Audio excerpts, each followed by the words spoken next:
Hey yo guys, what's going on? Welcome back to the Overmotor channel. I just wanted to ask you guys that if you would, please make sure to like, subscribe, share this video.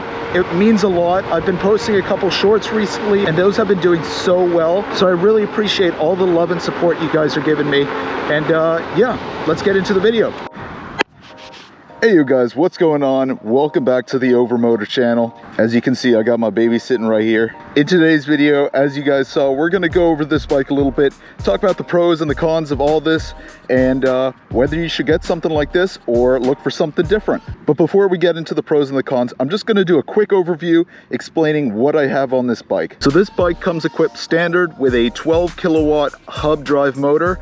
This is a heavy motor. It weighs about 50 pounds, but it can deliver power like no other. Inside this plastic casing here, we've got the battery. It's a 72 volt battery, so you've got a lot of power going towards this 12 kilowatt motor. It's going to be a, like I said, a 72 volt battery with 48 amp hours of power. Now, I'll explain in a future video what all this technical stuff means. So if you're brand new to all this sort of stuff and want more information about whatever this means, I'll have a video out on that soon. However, if you do already know what all this stuff means, 48 amp hours, that is a big battery.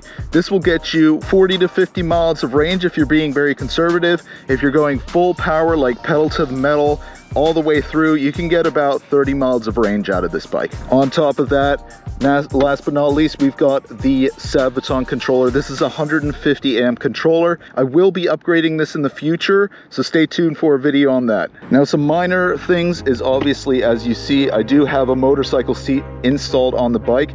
Now, you can install a regular bicycle seat, but I decided to go for the motorcycle seat for a more comfortable feel, especially when you're riding a lot. This is going to definitely be your best bet. Now, I did have to slightly angle the seat down, and so I did that with a couple of washers and whatnot that you can see here. And so pretty much you can replicate this very easily. It's just by adding a couple extra washers and a longer 8mm axle that runs right through here into the frame. So that's way better for ride comfort and just for rideability in general. And then of course for suspension, I've got a D&M front fork and a D&M rear shock from China. These are about the best that you can get, and the only upgrade from these would definitely be something like Fox suspension. So I mean, in terms of the adjustability on these, they are pretty much top of the line for this type of an e-bike at their price class. And now what I'm sure a lot of you people are confused about are these pedals over here. As you can see, they are leaning in the same direction. This is to give my bike the feel of that I've got some actual foot pegs instead of pedals. Now, some people might be looking at this and go like, oh, but it's moving around, that's super uncomfortable. Once you've got your feet on there, it barely moves around. And let me tell you, it's about 50 times more comfortable than having some regular pedals on there. If you have an e-bike that comes standard with pedals and not pegs, and you do want to have that peg setup while still somewhat looking street legal, then this is definitely the way to go, because you can ride past cops, no problem, they don't care. So yeah, those are the major upgrades that I've done to this bike. Other parts are just cosmetic. For example, the spoke wraps, guards, and the grip rubbers and all that sort of stuff. That's all just cosmetic. But yeah, that's pretty much my bike. Now let's get into the pros and cons of this vehicle and whether you should get something like this or not. Now, the first pro with this bike is obviously going to be its cool design. It's got a bit of a bigger frame. It's a little bit wider, so you can kind of hug it with your legs, which is always extremely comfortable. And you can make it look like a dirt bike, or you can make it look like an electric bike. Whichever route you want to go, it's got that versatility to do exactly what you want it to do. Even if you go to bigger e-bike rideouts and whatnot, this is just going to be something that that you can totally make custom, and you'll have people coming up to you wondering what the heck it is. Now, for this pro, I'm going to have to get onto the bike to explain it to you a little bit better. So with this e-bike, because it is a hub motor, I have what's called a 3.5T wind on my motor. The motors usually come in 3 different sets. It's a 2.5T all the way to a 5T. And so the 3.5T is right in the middle. 2.5T being slow, a slow start, but very high acceleration. And the 5T being nice high torque on the low end, but less top speed on the high end. 12 kilowatts of power from a motor is insane. It's pretty similar to what you'd find on the Stormbee and whatnot. That is pretty much the type of motor power that you're getting out of this. Now, of course, as I mentioned before, I am running a 150 amp controller, which means that there isn't going to be as much power coming from the battery to the motor as this motor can handle. I'd say right now it's probably only handling about 50% of the actual power I could give it to really turn this into a beast. And so that's a project I'm going to be working on in the near future to really unlock the potential of this motor. And let me just hit the throttle, and so you can kind of see what the torque on this is.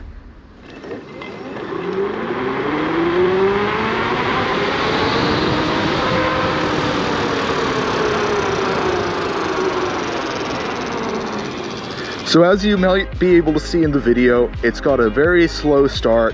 It takes about half a second or so to really start to, wind up, is probably the best way to put it. And then after 10 to 15 miles an hour, you've got torque all the way through.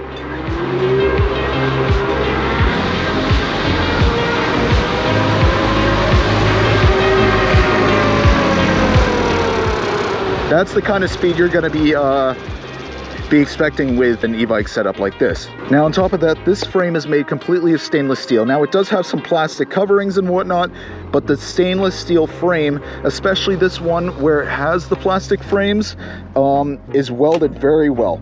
So you won't have any issues with, for example, back here, the welds not being done properly, or in the rear here, something coming loose, or something breaking off. I know that there is that issue with this similar type of stealth bomber clone e-bike design that has the metal panels. I have heard of that before, which is the reason why I decided to go with the plastic variant. Also, apparently this variant is supposed to weigh slightly less, so that's obviously a big bonus. But what's great about it is it's rock solid. Whatever you throw at it, it's just gonna work. And of course, as I mentioned, a 72 volt battery with 48 amp hours. I mean, that's a pretty big pro right there. You can't really beat that kind of a battery capacity unless you look at the custom Surron batteries that are being sold today, but those things go for like 2 grand, 3 grand. I mean, it's insane. So being able to get the mileage that you do on something like this is just fantastic, especially right out the box. Now, braking is one of the most important things on an e-bike like this. Now, it's great and all if you have some decent brakes that you're able to kind of lock up, but you really want brakes where if you need to, like you might have seen in my last video where I needed to pretty much put on full brakes to not get hit by that car, you have to have that as a necessity, especially if you're doing things like stunts and whatnot, going on the road. Having braking power is a necessity, and luckily this bike does come with some pretty fantastic brakes. The Tektro Dorado 4-piston hydraulic brakes are just fantastic. I've got a ceramic pad on the front and the rear, which provides extra braking power and lasts longer, so that's fantastic. Now, with another pro that could be also seen as a con is the weight of the bike. Now, 200 pounds is very heavy for an electric bike, especially if you're just coming from a electric pedal bike. I know that some of the lighter weight ones weigh around 30 pounds, and the heavier ones can weigh up to about 80 or 90 pounds. And so the reason why I'm seeing that as a pro is that once you get up to those higher speeds, once I eventually unlock the power of the hub motor to get an even higher top end speed and even more torque, having that weight beneath you is going to ground you to the bike and ground you to the earth. It'll just be a much better riding experience having that weight beneath you than, let's say, on a Surron. All right, now we're coming to the last pro that I see in this bike, and it has definitely got to be the ability to swap out parts on this bike. Now, some people might not be expecting that because they'll see something like this on Alibaba or some Chinese websites and go, well, you know, they all look pretty similar. There isn't really all that much you can do to it. But in fact, all these e-bike companies are purchasing individual parts and putting them together and then selling it to you, probably for about a 10-15% profit margin. That's really the bonus, or that's really the plus side to something like this. Now for the cons, I'm gonna swap over to a different parking lot, and I'll see you guys in a moment. Alrighty.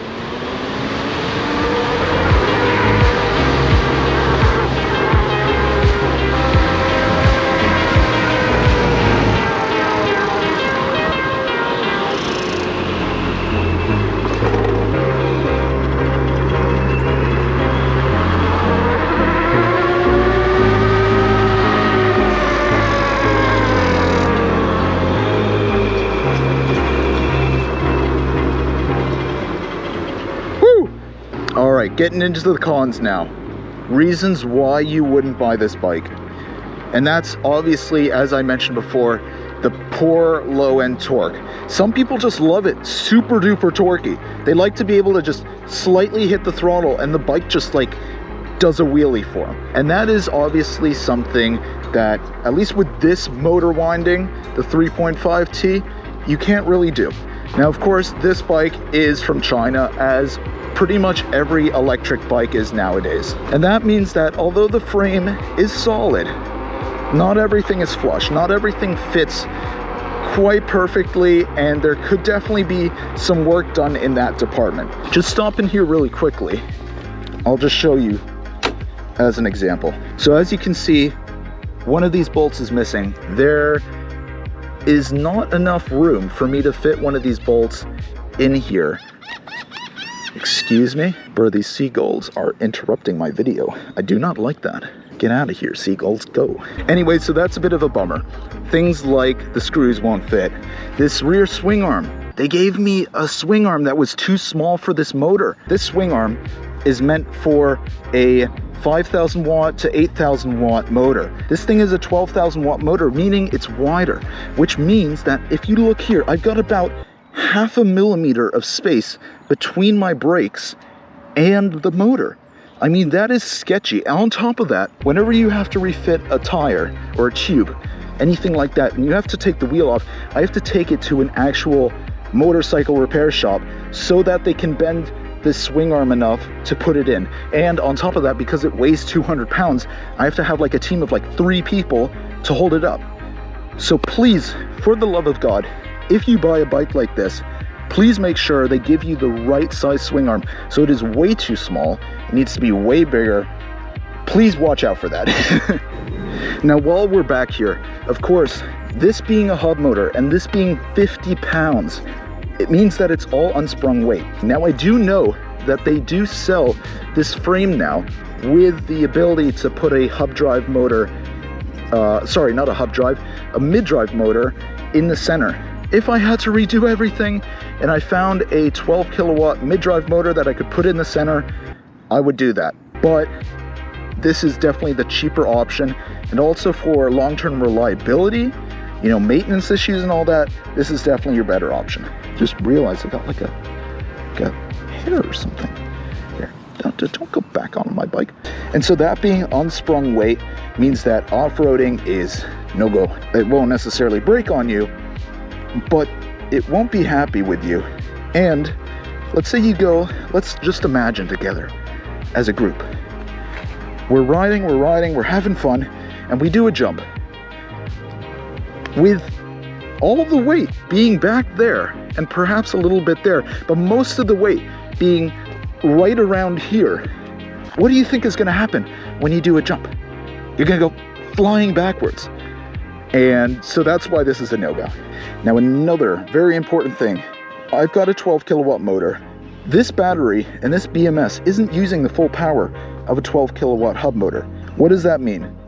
I could have saved thousands of dollars by buying a bike with a 5,000 watt or an 8,000 watt hub motor, and it would be like 20 or 30 pounds lighter on the rear, because it doesn't use that full power anyway. And so if you're not planning on, let's say, making a custom fabricated battery like I'm planning on doing in the future, or upgrading the controller like I'm planning on doing in the future, then it's a waste of time. Just buy a smaller motor and use all the power of that smaller motor. I mean, if you're gonna sell a 12 kilowatt motor, you might as well have a bigger BMS in your battery and a bigger controller to handle the power of that motor. Now, as I mentioned, the good old seat, coming back to that, reposition that. That's all I'm gonna say. That's all I'm gonna say, and I'm gonna move on. Now, I mentioned the 200 pounds, right? And so I mentioned the pros of the 200 pounds. Cons being, well, it weighs 200 pounds. Who wants to lift a 200 pound bike into the back of their car, huh? Any raise of hands? No, nobody wants to do that. Unless you have a truck or a tow, you know, a tow hitch where you can wheelie it on as if it was like a dirt bike or whatever. You're really riding it maximum 50 miles away from your house or something like that, as I'm doing right now. Bro. Now in sync, huh? Man, these seagulls, dude, they're harassing me. It's nuts. So yeah, at the end, those are the... Dude, can you stop? Please. Oh my God, I'm going somewhere else now.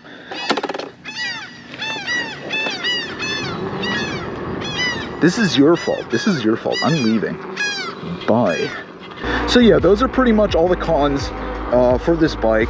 Now, you know, I wasn't going easy on my bike purely because I want you guys to make the best decision possible for yourselves. I'm not going to sugarcoat anything for you guys. Now, a couple of you guys might be wondering how much I paid for this bike all in. I'd say, like I said in my last video, I paid $4 grand including shipping. So it was $3,400 plus $600 shipping.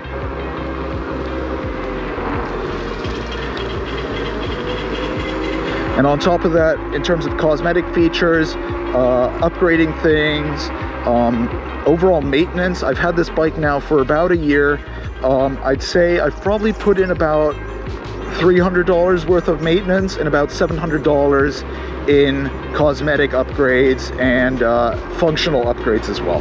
So who would I recommend this bike for? One person that I would highly recommend get this would be your everyday average commuter. So if you're in the city, you know, if you're riding around in the city, or you're just riding around in your neighborhood or getting to work that's close by, it's like under 15 miles away from your house, then buy something like this. Literally today, there is no reason not to purchase something like this. So with that, guys, I'm just gonna ride around for another couple minutes and just get some session in.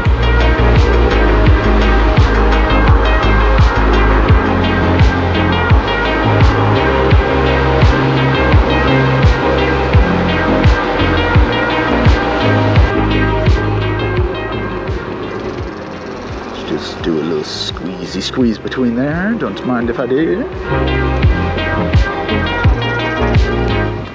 America.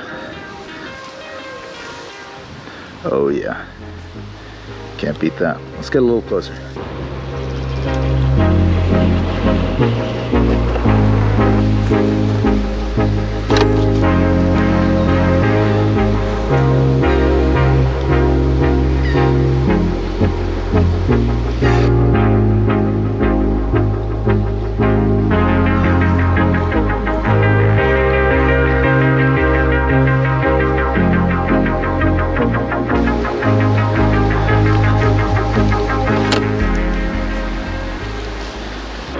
Alrighty guys, on that note, I thank you so much for watching. As I mentioned in the beginning of this video, it would be awesome if you guys liked, shared, subscribed. If you don't, that's totally fine. I appreciate it. But if you would consider hitting that like button, that would seriously be so helpful. You know, the YouTube algorithm hates new YouTube channels because they never know what to do with it. So it'd be awesome if you guys could help boost me on that by hitting that like button, and also checking out some of the new shorts that are coming out. I'm pretty much posting new shorts every single day. And with that, thank you guys so much for watching. Y'all have a great rest of your day. Peace out.